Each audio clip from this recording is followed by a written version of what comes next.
Hello, this is for my Research Tools badge, and I am showing my OneNote app, and within this I have all of my folders for all of my classes, and as you can see here I have my EDCI 270 folder. So in this I have 4 different notes pages, and one of them is for my course theme.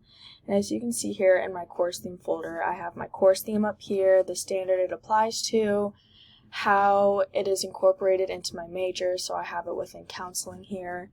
I added a link to my blog post right here, so as you can see here my blog post pops up right here and I'm able to scroll down, and then I also added an article related to my course theme, and I'm going to click on that as well.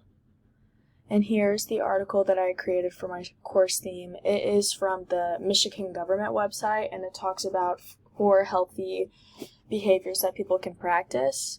I unfortunately was not able to figure out how to make annotations or notes on this. I even looked into the OneNote help page, but besides that I wasn't able to find it. But this is my screencast for my Research Tools badge. Thank you.